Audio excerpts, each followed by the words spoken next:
नमस्कार, ये आकाशवाणी चंडीगढ़ है। अब आप रतिका से प्रादेशिक समाचार सुनिए। पहले इस बुलेटिन के मुख्य समाचार। अयोध्या में श्री राम लला विराजमान हुए। प्रधानमंत्री नरेंद्र मोदी ने श्री राम जन्मभूमि मंदिर के गर्भगृह में प्राण प्रतिष्ठा विधि विधान में समग्र राष्ट्र का नेतृत्व किया। प्रधानमंत्री नरेंद्र मोदी ने श्री राम लला के अयोध्या में विराजमान होने को एक अलौकिक और पावन क्षण बताया। राष्ट्रपति द्रौपदी मुर्मू अब से कुछ ही देर बाद नई दिल्ली में 19 असाधारण बाल प्रतिभाओं को प्रधानमंत्री राष्ट्रीय बाल पुरस्कार प्रदान करेंगी। हरियाणा में श्री रामलला प्राण प्रतिष्ठा समारोह के उपलक्ष्य में कई कार्यक्रम आयोजित किए गए और मुख्यमंत्री मनोहर लाल ने मंदिर के गर्भगृह में रामलला के विराजमान होने पर सभी को शुभकामनाएं दी और इसे सैकड़ों वर्षों के संघर्ष की परिणति बताया। अब समाचार विस्तार से। आज अयोध्या में श्री रामलला का प्राण प्रतिष्ठा अनुष्ठान शुभ अभिजीत मुहूर्त में वैदिक मंत्र उच्चारण के साथ संपन्न हुआ।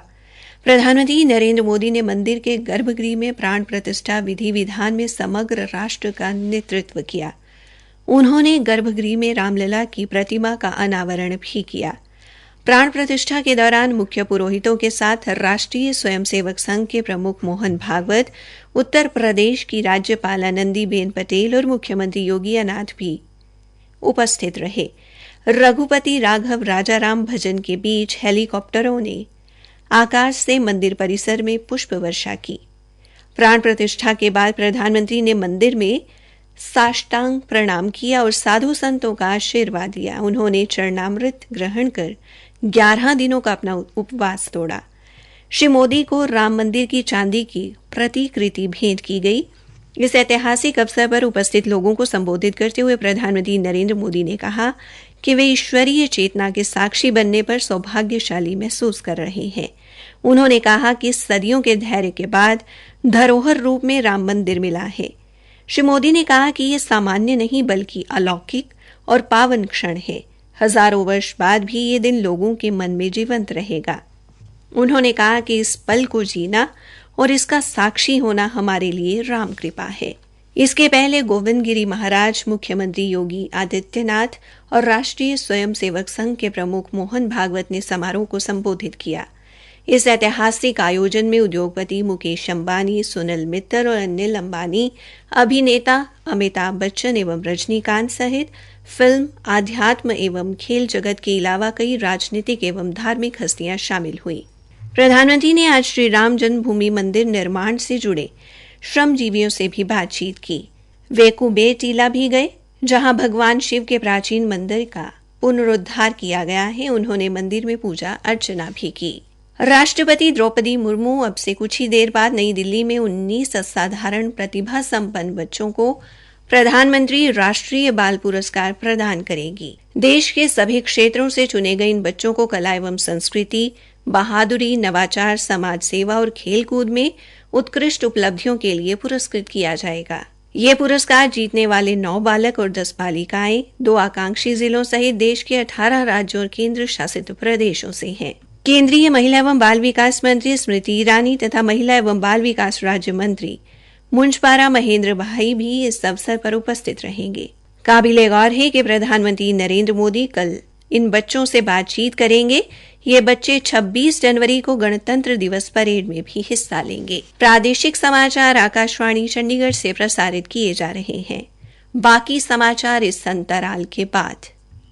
सीमा बहन जी, कहाँ हो आजकल? गौतम भाई, जब से टीबी हुआ है लोगों ने मिलना जुलना बंद कर दिया है, तो मैं भी थोड़ा। अरे ऐसा मत कहो बहन, अब तो पूरा देश जुट गया है टीबी रोगियों का हाथ थामने को। सचमुच? हाँ। क्या आप जानते हैं प्रधानमंत्री टीबी मुक्त भारत अभियान के तहत कॉर्पोरेट्स, जनप्रतिनिधि, एनजीओज, अन्य लोग सभी टीबी रोगियों के लिए पोषण, जांच, इलाज और आजीविका संबंधी सहायता देने का वचन दे रहे हैं। निक्षय मित्र बन टीबी मरीजों की सहायता करें। आज ही 1800-11-6666 पर कॉल करें। टीबी हारेगा, देश जीतेगा। राष्ट्रीय स्वास्थ्य मिशन, स्वास्थ्य विभाग हरियाणा द्वारा जनहित में जारी।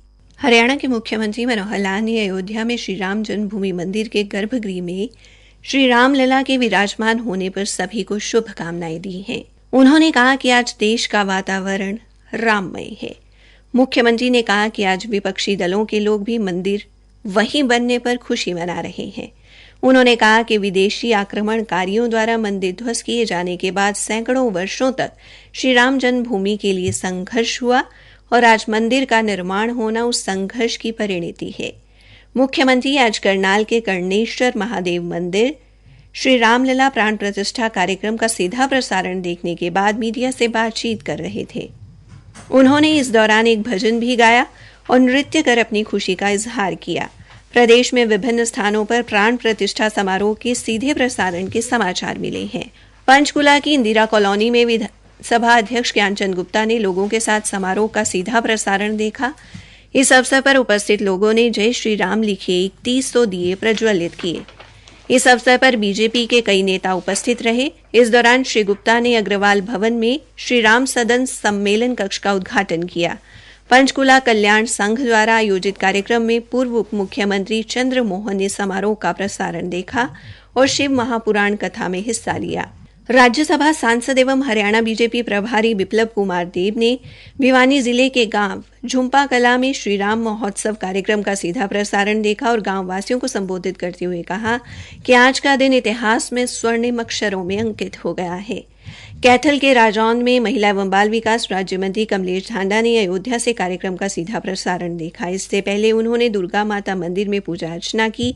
श्रीमती ढांडा ने कहा कि श्री राम जन्मभूमि एक मंदिर ही नहीं बल्कि भारत की संस्कृति एवं अस्मिता का प्रतीक है।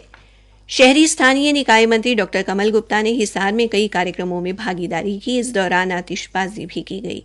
सहकारिता मंत्री डॉक्टर बनवारी लाल ने बावल के वार्ड नंबर 13 में शहरवासियों के साथ समारोह का सीधा प्रसारण देखा।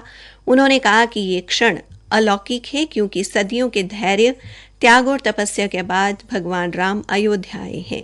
टोहाना के गांव डांगरा में किसान कल्याण प्राधिकरण के अध्यक्ष सुभाष बराला ने समारोह के सीधे प्रसारण से पहले हवन यज्ञ में आहुति डाली और श्री गणेश, श्री राम और शनिदेव मंदिर में पूजा अर्चना की। अंबाला में भी विभिन्न चौराहों, मंदिरों और गांवों में प्राण प्रतिष्ठा समारोह का सीधा प्रसारण देखा गया। अंबाला छावनी रेलवे स्टेशन पर यात्रियों के लिए समारोह के सीधे प्रसारण की व्यवस्था की गई। वहीं अंबाला छावनी के वृद्धाश्रम में बुजुर्गों ने रामायण का पाठ किया। समाज सेवी कपिल विज ने अंबाला छावनी के नागरिक अस्पताल में मरीजों को फल वितरित किए। भिवानी के विभिन्न मंदिरों में प्राण प्रतिष्ठा समारोह के दौरान भजन कीर्तन एवं सत्संग जारी रहा। पूरा शहर राम नाम से गूंजता रहा। जवाहर चौक में एक सामाजिक संस्था द्वारा श्री राम के राज तिलक का मंचन भी किया गया। कुरुक्षेत्र में बीजेपी के प्रदेशाध्यक्ष नायब सिंह सैनी एवं विधायक सुभाष सुधा ने श्री राम सेवा दल द्वारा आयोजित कार्यक्रम में भागीदारी की। केंद्रीय राज्य मंत्री कृष्णपाल गुर्जर ने फरीदाबाद और परिवहन मंत्री मूलचंद शर्मा ने बल्लभगढ़ में आयोजित कार्यक्रमों में शिरकत की। कई मंदिरों में सुंदरकांड का पाठ कराए जाने के समाचार मिले हैं। सभी जगह लड्डुओं का प्रसाद बांटा गया और भंडारे लगाए गए। कुरुक्षेत्र, पलवल और फरीदाबाद में आज श्री राम यात्रा निकाली गई। पलवल में विश्व हिंदू परिषद द्वारा हुड्डा सेक्टर 2 से पंचवटी मंदिर तक विशाल शोभा यात्रा का आयोजन किया गया, जिसमें सैकड़ों की संख्या में राम भक्त शामिल हुए। फरीदाबाद में हरियाणा महिला आयोग की अध्यक्ष रेणु भाटिया ने सैकड़ों राम भक्तों के साथ शोभा यात्रा निकाली और बाजार में 22 फीट ऊंची हनुमान जी की प्रतिमा का अनावरण भी किया। कुरुक्षेत्र से विभिन्न सामाजिक एवं धार्मिक संस्थाओं द्वारा श्री राम यात्रा निकाले जाने के समाचार मिले हैं। विभिन्न मंदिरों में दीपमाला भी की जा रही है। अयोध्या में श्री रामलला प्राण प्रतिष्ठा समारोह के दिन राज्य मंत्री संदीप सिंह ने भी पिहोवा में महर्षि वाल्मीकि द्वार का शिलान्यास किया। श्री संदीप सिंह ने बताया कि वाल्मीकि कॉलोनी के मोड़ पर बनने वाला ये द्वार लगभग 15 लाख रुपए की लागत से बनेगा। इस मौके पर 36 बिरादरी समाज की ओर से राज्य मंत्री का अभिनंदन किया गया। इस दौरान श्री संदीप सिंह ने अयोध्या में हुए भगवान राम मंदिर के भव्य आयोजन को लेकर भी विभिन्न धार्मिक कार्यक्रमों में हिस्सा लिया। अंत में मुख्य समाचार एक बार फिर। अयोध्या में श्री रामलला विराजमान हुए। प्रधानमंत्री नरेंद्र मोदी ने श्री राम जन्मभूमि मंदिर के गर्भगृह में प्राण प्रतिष्ठा विधि विधान में समग्र राष्ट्र का नेतृत्व किया। राष्ट्रपति द्रौपदी मुर्मू अब से कुछ ही देर बाद नई दिल्ली में 19 असाधारण बाल प्रतिभाओं को प्रधानमंत्री राष्ट्रीय पुरस्कार प्रदान करेंगी। इसी के साथ ये समाचार बुलेटिन समाप्त हुआ।